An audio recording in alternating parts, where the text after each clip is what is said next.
Yan, sinasabi ko sa inyo napakadaling magkunwari ng mga tao. Napakadaling magkunwari may prinsipyo. Ang 11 putang inang ahas ni Marcos sa Senado. Isa-isay natin Sherwin Gatchalian. Ang magkapatid na Erwin Gago Tulfo at Rapi Cuno Tulfo na tumutulong kuno. Risa Hontivirus. JB Eresito na isa pang plastic ang putang inang lalaki. Miguel Subiri na isa pang manggagamit ang putang inang Bisayang Bukidnon na yan. Bukidnon Gago na yan. And then nandiyan pa si Tito Soto, si Itbulaga na malapit na magkademensya. Nandiyan din si Lito Lapid na utang na loob. Di ko lang bakit nananalo sa Senado na parang kailangan man natin ng komedyante sa Senado para kaya ibinoboto. And then nandiyan pa sino ba? Nalimutan ko tuloy. Si Bamakino, Kiko Maching Pangilinan. 11 sila. I don't know yung siya. Sorry, nalimutan ko. Ito ang Senado. Ito ang 11 demonyo na nagpapahawak sa puki ni Lisa Marcos. Nabanggit na at lumabas na at naaresto na si Senator Jinggoy.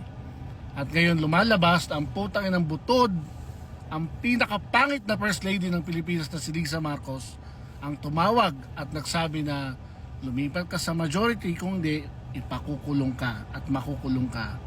Pero dahil sa integridad at tapang ni Senator Jinggoy sa kanyang paninindigan, hindi siya pumayag. He could have said yes. Hindi siya makukulong, hindi siya magkakaroon ng kaso. Relax siya sa majority, siya magkakaroon siya ng committee membership o chairmanship, pero hindi niya ginawa. Si Senator Bato na he risked his own liberty and life para makaboto. Ganon din si Senator Jinggoy. Hindi niyo pa ba nakikita ang mga taong ito ang nagtatanggol sa tunay na integridad ng Senado? Bakit kayong 11 putang ina nyong lahat pumapayag kayo na hawakan kay sa lig ni Lisa Marcos? Itong putang inang butod na Lisa Marcos na ito, sana makarating sa itong hindot kang pangit kang palakaka. Wala kang karapatang magdesisyon sa Pilipinas. Unang-una, asawa ka lang ng adik na Marcos. Pangalawa, wala kang kapangyarihan dapat. Nobody voted you to be in that position. Asawa ka lang ni Marcos kaya ka First Lady, but you don't have any power at all from the people. So you should fucking stay in your bed. Paganda ka, ayusin mo mukha mo, baka sakali gumanda ka pang hayop ka. Dahil ikaw ang punot dulo ng lahat ng kasamaan sa Pilipinas. Ikaw nag-iimpluwensya kay Bongbong Marcos para maging demonyo. Dahil kasikapan mo sa pera, lahat na ng kademonyohan nasa iyo.